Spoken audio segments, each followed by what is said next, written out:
الحمدللہ رب العالمین والصلاة والسلام علی سید المرسلین، اما بعد فاعوذ باللہ من الشیطان الرجیم، بسم اللہ الرحمن الرحیم۔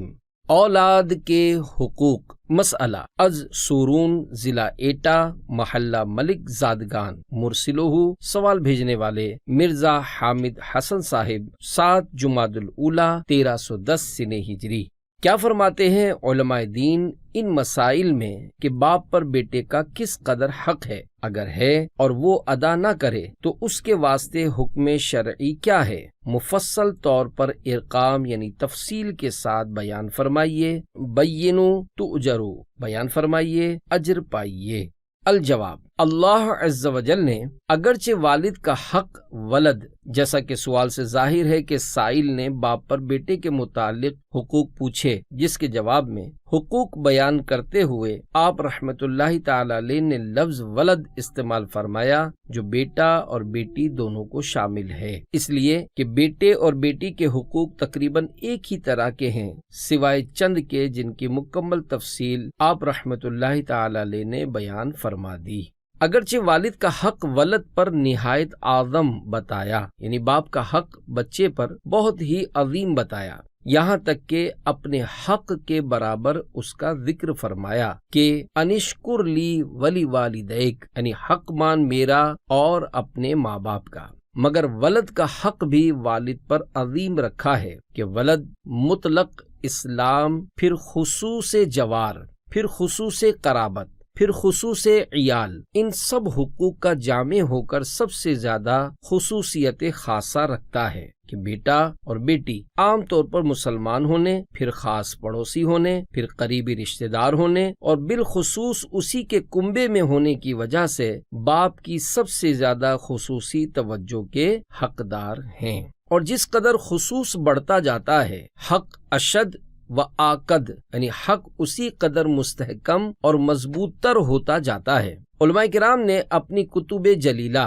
یعنی ذی شان کتابوں مثل احیاء العلوم و عین العلوم و مدخل و کیمیاء سعادت و ذخیرۃ الملوک وغیرہ میں حقوق ولد سے نہایت مختصر طور پر کچھ تعارض فرمایا، یعنی ان مذکورہ کتابوں میں علماء کرام رحمہم اللہ السلام نے بچوں کے حقوق پر بہت ہی کم کلام فرمایا، مگر میں صرف احادیث مرفوعہ حضور پر نور سید دو عالم صلی اللہ تعالی علیہ وآلہ وسلم، یعنی حضور پر نور سید عالم صلی اللہ علیہ وآلہ وسلم کی مرفوع حدیثوں کی طرف توجہ کرتا ہوں، یعنی وہ حدیث جس کی سند نبی کریم صلی اللہ تعالی علیہ وآلہ وسلم تک پہنچتی ہو، حدیث مرفوع کہلاتی ہے۔ فضل الہی جل وعلا سے امید کہ فقیر کی یہ چند حرفی تحریر ایسی نافع و جامع واقع ہو، یعنی ایسی کامل و فائدہ مند ثابت ہوگی کہ اس کی نظیر کتب مطولہ ہو، یعنی بڑی بڑی کتابوں میں نہ ملے۔ اس بارے میں جس قدر حدیث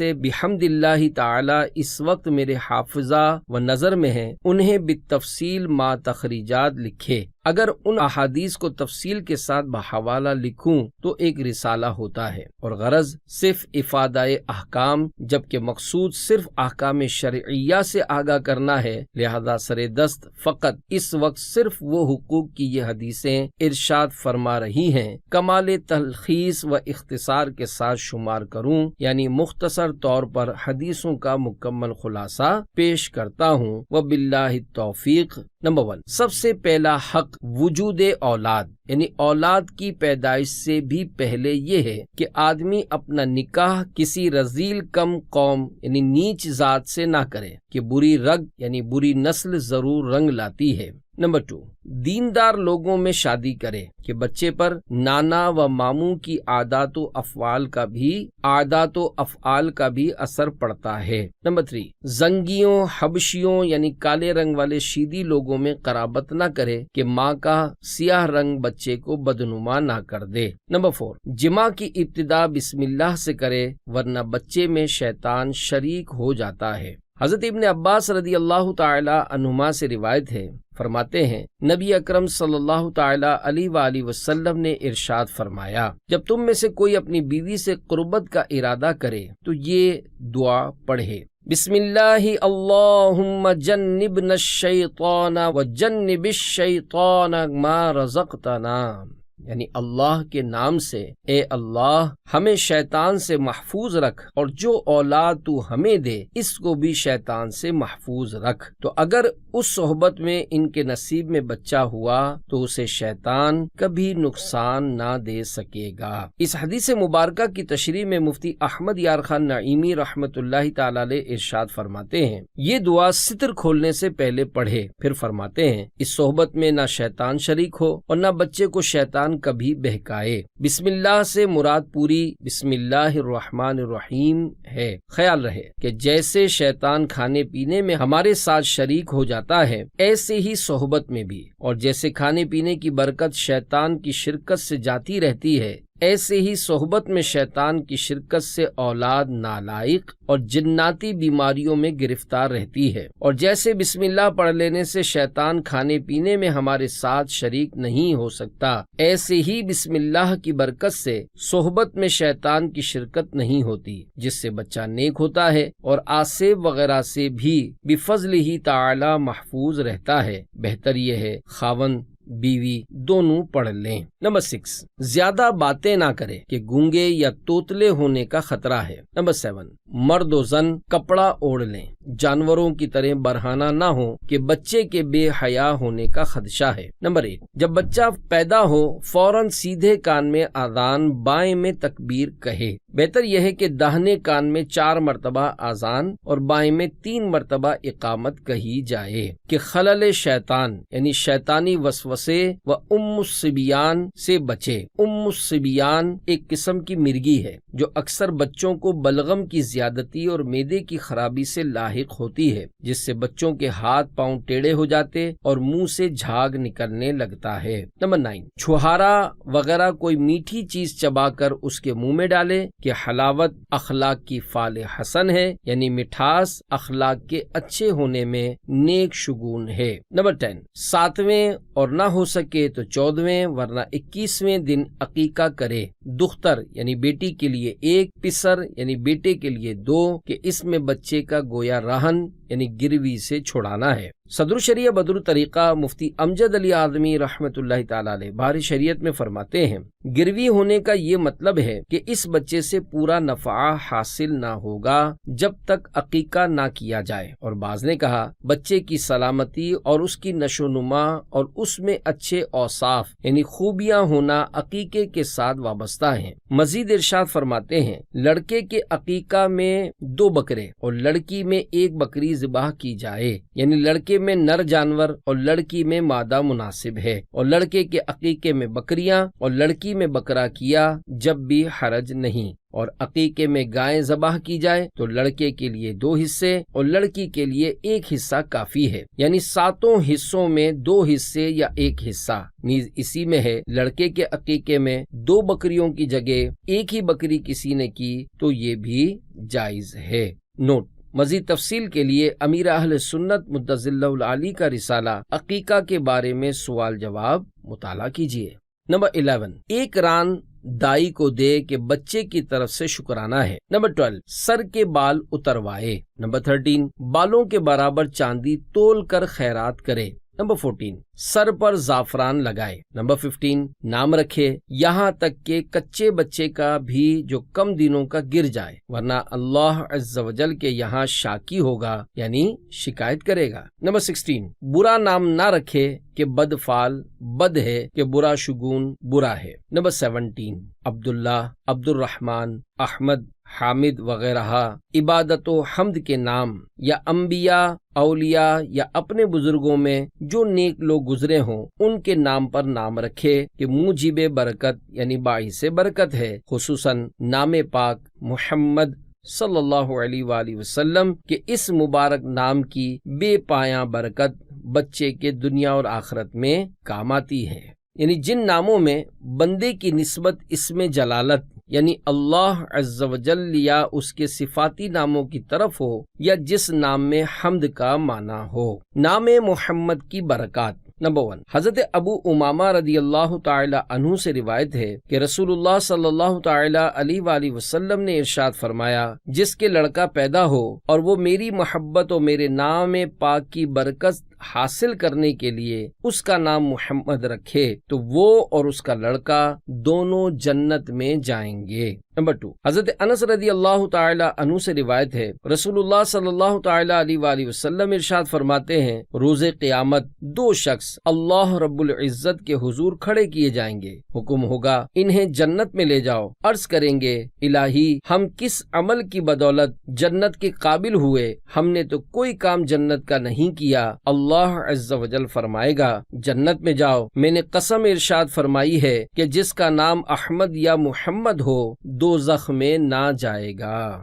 نمبر 3، حضرت علی رضی اللہ تعالی عنہ سے روایت ہے، کہتے ہیں سرکار صلی اللہ تعالی علیہ وآلہ وسلم نے ارشاد فرمایا، جس دسترخوان پر کوئی احمد یا محمد نام کا ہو تو اس جگہ پر ہر روز 2 بار برکت نازل کی جائے گی۔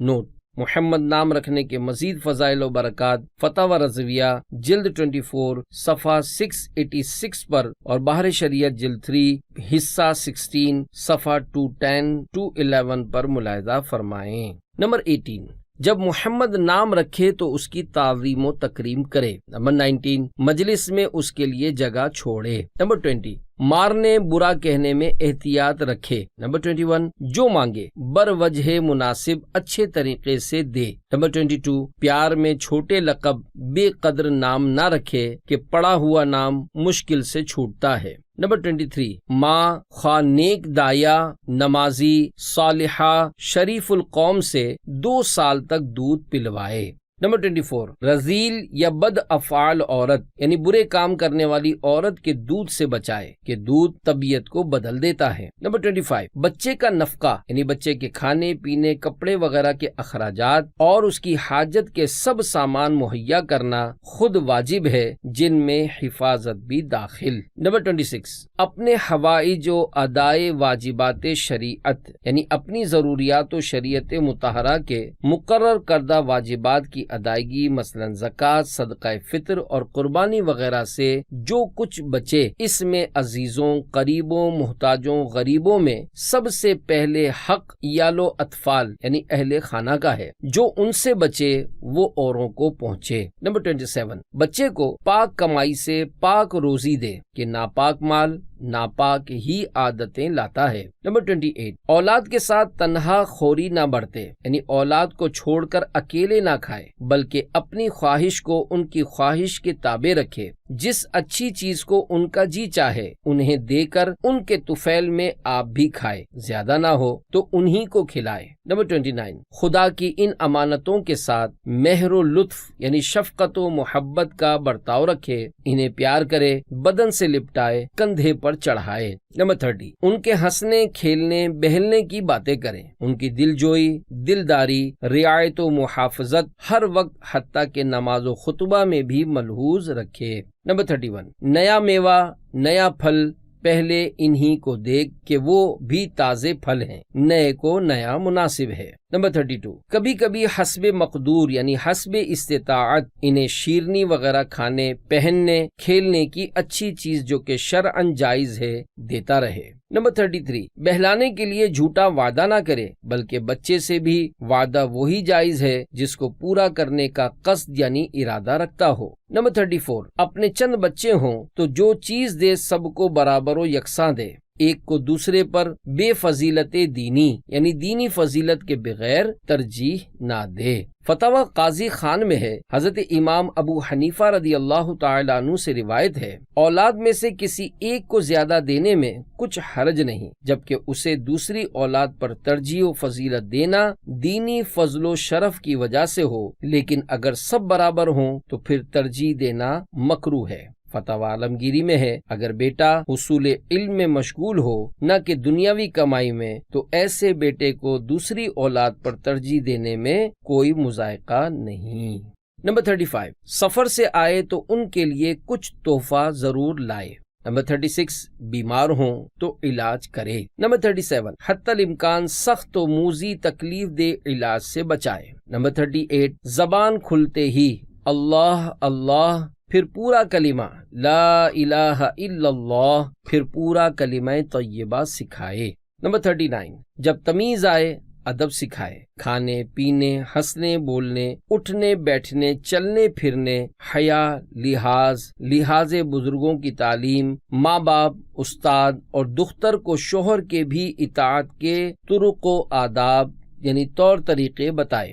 نمبر 40، قرآن مجید پڑھائے۔ نمبر 41، لڑکے کو استاد نیک، صالح، متقی، صحیح العقیدہ، سن رسیدہ کے سپرد کر دے اور دختر کو نیک پارسا عورت سے پڑھوائے۔ نمبر 42، بعد ختم قرآن ہمیشہ تلاوت کی تاکید رکھے۔ نمبر 43، عقائد اسلام و سنت سکھائے کہ لوح سادہ فطرت اسلامی و قبول حق پر مخلوق ہے، اس لیے کہ بچہ فطرتاً دین اسلام اور حق بات قبول کرنے کے لیے پیدا کیا گیا ہے، اس وقت کا بتایا پتھر کی لکیر ہوگا۔ نمبر 44، حضور اقدس رحمت عالم صلی اللہ تعالی علیہ وآلہ وسلم کی محبت و تعظیم ان کے دل میں ڈالے کہ اصل ایمان و عین ایمان ہے۔ نمبر 45، حضور پر نور صلی اللہ تعالی علیہ وآلہ وسلم کے آل و اصحاب و اولیاء و علماء کی محبت و عظمت تعلیم کرے کہ اصل سنت و زیور ایمان بلکہ باعث بقائے ایمان ہے، یعنی یہ باتیں ایمان کی سلامتی اور بقا کا ذریعہ ہیں۔ نمبر 46، 7 برس کی عمر سے نماز کی زبانی تاکید شروع کر دے۔ نمبر 47، علم دین خصوصاً وضو، غسل، نماز و روزہ کے مسائل، توکل کی تعریف، ضروری اسباب کے اختیار کرنے میں نبی اکرم صلی اللہ تعالی علیہ وآلہ وسلم کی اتباع کرتے ہوئے اللہ عز و جل پر بھروسہ رکھنا اور اس بات کا یقین رکھنا کہ جو کچھ مقدر میں ہے وہ ہو کر رہے گا۔ نمبر 2، قناعت کی تعریف، روزمرہ استعمال ہونے والی چیزوں کے نہ ہونے پر بھی راضی رہنا قناعت ہے۔ زہد کی تعریف، کسی چیز کو چھوڑ کر ایسی اخروی چیز کی طرف رغبت کرنا جو اس سے بہتر ہو۔ اخلاص کا معنی، اخلاص یہ ہے کہ بندہ نیک اعمال صرف اور صرف اللہ عز و جل کی رضا اور خوشنودی کے لیے کرے۔ تواضع کی تعریف، اپنے آپ کو حقیر اور کمتر سمجھنے کو تواضع کہتے ہیں۔ امانت، ودیعت و امانت کی تعریف اور فرق، کوئی چیز قصدن کسی دوسرے شخص کی حفاظت میں دینے کا نام ودیعت ہے، جبکہ کوئی چیز ایسے ہی کسی کی حفاظت میں آ جائے اگرچہ اس میں قصد و ارادہ ہو یا نہ ہو امانت کہلاتی ہے۔ نوٹ، امانت و ودیعت میں عموم خصوص مطلق کی نسبت ہے کہ ہر ودیعت امانت ہے لیکن ہر امانت ودیعت نہیں۔ صدق کی تعریف، لغت میں قائل کی بات کا واقع کے مطابق ہونا صدق کہلاتا ہے۔ عدل کی تعریف، افراط و تفریط سے بچتے ہوئے درمیانی راستہ اختیار کرنا عدل کہلاتا ہے، اور یہ بھی کہا گیا ہے کہ عدل مصدر ہے جس کے معنی عدالت کے ہیں، چنانچہ عدل در حقیقت اعتدال و استقامت ہے، یعنی حق کی طرف مائل ہونے کو عدل کہتے ہیں۔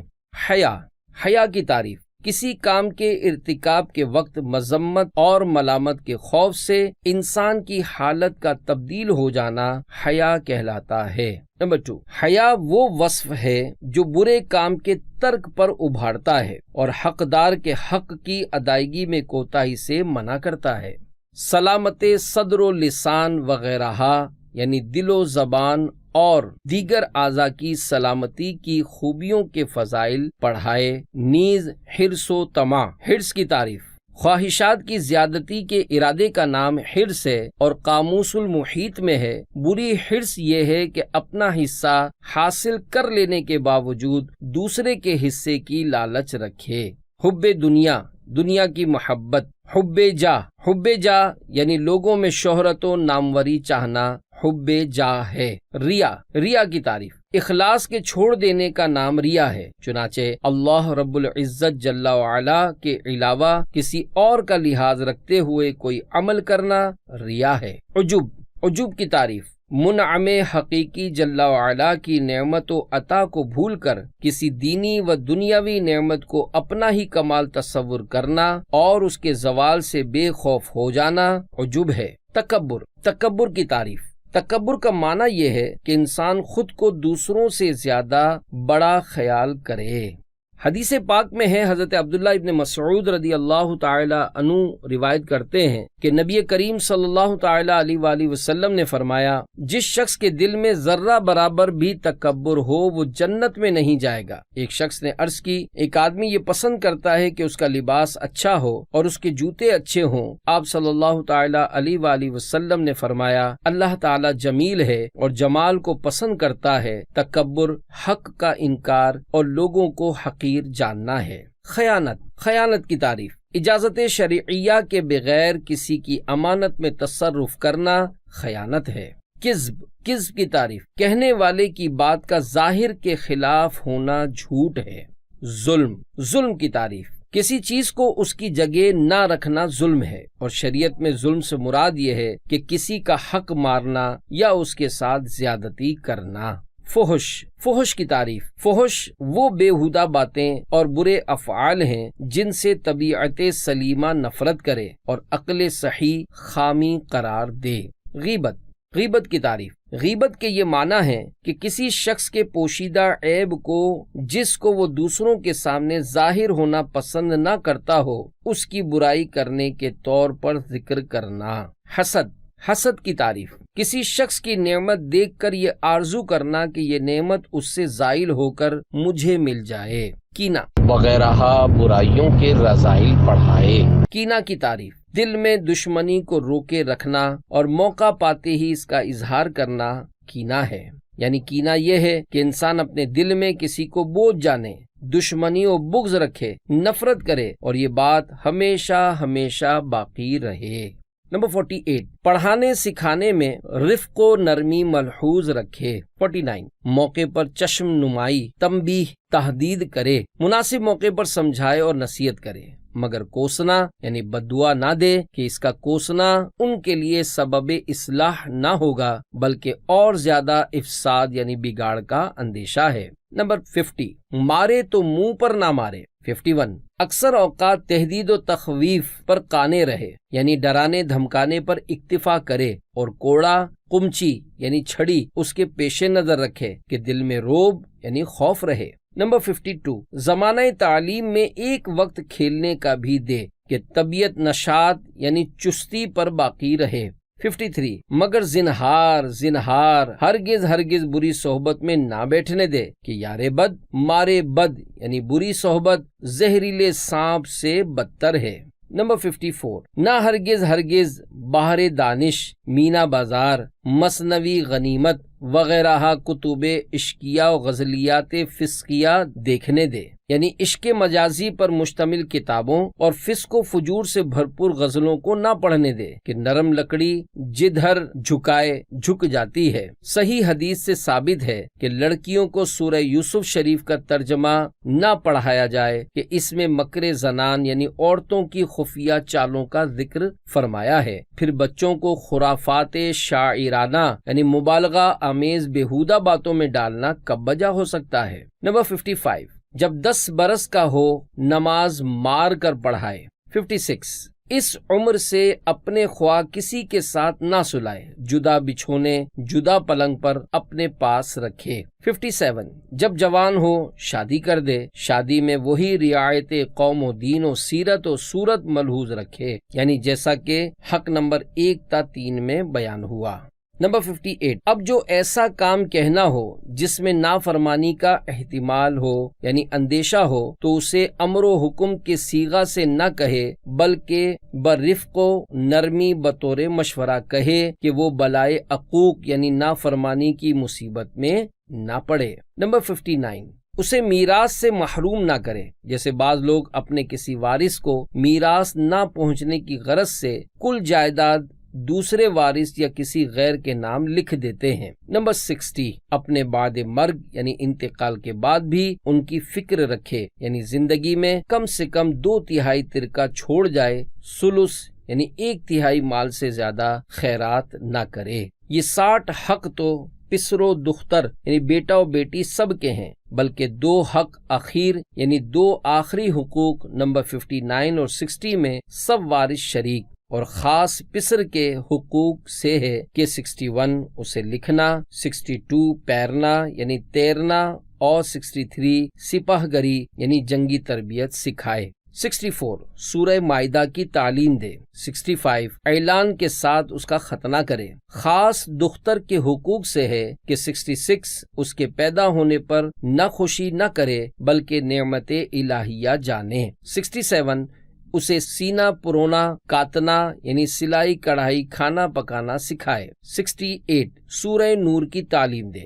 69 لکھنا ہرگز نہ سکھائے کہ احتمال فتنہ یعنی فساد کا اندیشہ ہے۔ اس مسئلے کی وضاحت مفتی آل مصطفیٰ مصباحی صاحب مدظ اللہ العالی نے فتویٰ امجدیہ کے حاشیے میں فرمائی ہے، جہاں تفصیلی کلام کرنے کے بعد آخر میں ارشاد فرماتے ہیں کہ الحاصل اگر معاشرتی یا خاندانی یا شخصی حالات کے پیش نظر عورتوں کو لکھنا سکھانے میں مطلقاً احتمال فتنہ نہ ہو تو جائز ہوگا، اور اگر احتمال ہو تو احتمال کے مطابق حکم کراہت ہوگا۔ نمبر 70 بیٹیوں سے زیادہ دل جوئی و خاطر داری رکھے کہ ان کا دل بہت تھوڑا یعنی چھوٹا ہوتا ہے۔ نمبر 71 دینے میں انہیں اور بیٹوں کو کاٹنے کی تول برابر رکھے یعنی دونوں کو دیتے وقت مکمل عدل و انصاف کرے۔ نمبر 72 جو چیز دے پہلے انہیں دے کر بیٹوں کو دے۔ 73 9 برس کی عمر سے بیٹیوں کو نہ اپنے پاس سلائے نہ بھائی وغیرہ کے ساتھ سونے دے۔ 74 75 76 اس عمر سے خاص نگہداشت شروع کرے۔ شادی برات میں جہاں گانا ناچ ہو ہرگز نہ جانے دے، اگرچہ خاص اپنے بھائی کے یہاں ہو کہ گانا سخت سنگین جادو ہے اور ان نازک شیشوں کو تھوڑی ٹھیس بہت ہے، بلکہ ہنگامہ میں جانے کی مطلق بندش کرے، فنکشنوں میں جانے سے بالکل روک دے، گھر کو ان پر زنداں یعنی قید خانے کی طرح کر دے، بالا خانوں یعنی چھتوں پر نہ رہنے دے۔ 77 گھر میں لباس و زیور سے آراستہ کرے کہ نکاح کے پیام رغبت کے ساتھ آئیں۔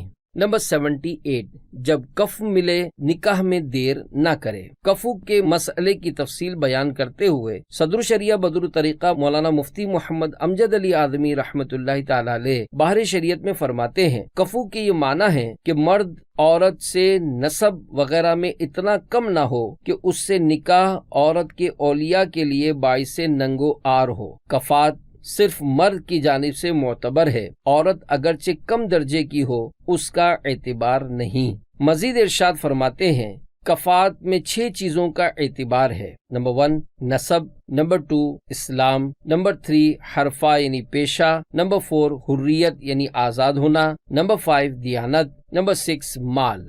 نمبر 79 حتی الامکان 12 برس کی عمر میں بیاہ دے۔ نمبر 80 زنہار کسی فاسق فاجر خصوصاً بد مذہب کے نکاح میں نہ دے۔ یہ 80 حق ہیں کہ اس وقت کی نظر میں احادیث مرفوعہ سے خیال میں آئے، ان میں اکثر تو مستحبات ہیں جن کے ترک پر اصلاً مؤاخذہ یعنی گرفت نہیں، اور بعض کے ترک پر آخرت میں مطالبہ ہو، مگر دنیا میں بیٹے کے لیے باپ پر گرفت و جبر نہیں، نہ بیٹے کو جائز کہ باپ سے جدال و نزاع یعنی لڑائی جھگڑا کرے، سوا چند حقوق کے کہ ان میں جبر حاکم و چارہ جوئی و اعتراض کو دخل ہے، یعنی چند حقوق میں حاکم کو یہ حق حاصل ہے کہ بیٹے کو حق دینے دلوانے کے لیے باپ کو مجبور کرے، اور اسی طرح بیٹے کو باپ کے خلاف دعویٰ دائر کرنے اور اعتراض کرنے کا حق حاصل ہے جو مندرجہ ذیل ہیں۔ اول نفقہ کہ باپ پر واجب ہو اور وہ نہ دے تو حاکم جبرن مقرر کرے گا، نہ مانے تو قید کیا جائے گا، حالانکہ فروع یعنی اولاد کے